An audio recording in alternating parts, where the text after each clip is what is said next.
Polly said. "You know what it means to be hunted," he snarled. She shook her head. He gestured with the gun as if for emphasis. But when he did so, Polly flinched. This wasn't his usual UN-issue stunner, nor was it hardware commonly found on the streets. Polly recognized the weapon as a favorite in the latest smash-em-up VR interactives. It was a MOG 5, a weapon that fired depleted uranium bullets, Seeker rounds, and mini high-yield grenades, capable of turning a house to pebble-sized rubble, if the interactives, the ints, were to be believed. "Do you know?" he yelled. Polly stared at his bloodshot eyes and ravaged face, then lowered her gaze to the cluster of barrels he was waving under her chin. She carefully reached out and pushed him away, then, unhooking her handbag, stepped past him to the sofa where she sat down. She found her lighter and cigarettes, lit up, and blew a plume of smoke. "Why don't you tell me?" she said, slurring only a little despite the vodka she'd been downing all evening.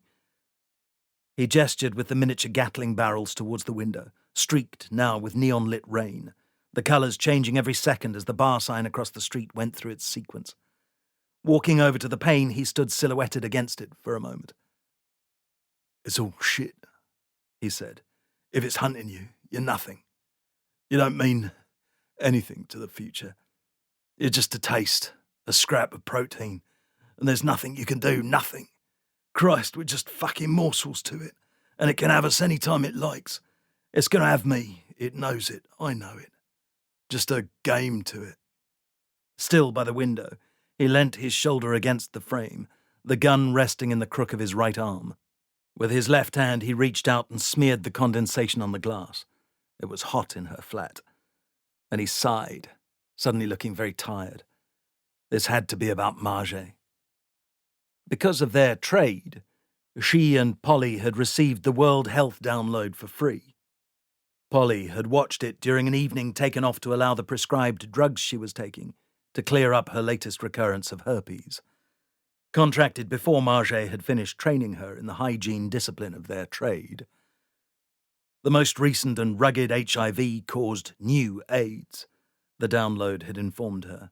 This particular bug could survive outside the human body for as long as an hour, and could be passed on with the same ease as hepatitis A. Public toilets came under stringent health restrictions, and in some levels of society it was already fashionable to wear masks outside the home. On the street there was a rumour that the virus was able to survive in the proboscis of a mosquito, and that this information had been suppressed. It wasn't a new rumour. Marge was found to be HIV positive during her monthly test, a year after they'd laughed at that download, presented by a supercilious doctor program. And they'd been certain that they were not stupid enough to end up infected. She died from one of the pneumonias a year after that, PS24 probably, as that was the one rife at the time.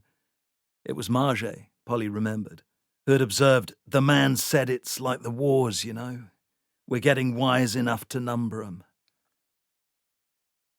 Marge, lying skeletal on a bed in the confinement hospital. One last little chat while she lay with the euthanizer in her lap, a finger poised over the button. Polly's replies muffled by the surgical mask she wore.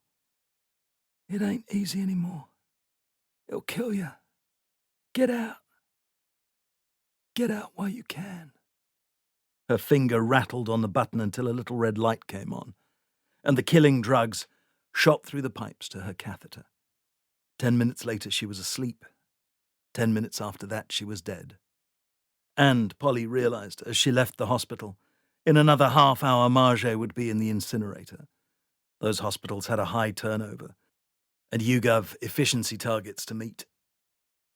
When Marge euthanized, Nandru had been out with Taskforce, cauterizing the latest hemorrhage of fanaticism spreading from oil wells run dry. He must blame her for his sister's death. Polly decided she needed something a little stronger to get her through whatever was coming. From the back of her cigarette packet she pulled her last H-patch, stripped off the backing and pressed it into the crook of her arm. "Look, I'm sorry about Marge," she said. He turned from the window and stared at her in confused bewilderment. Then his expression sharpened when he saw what she was doing.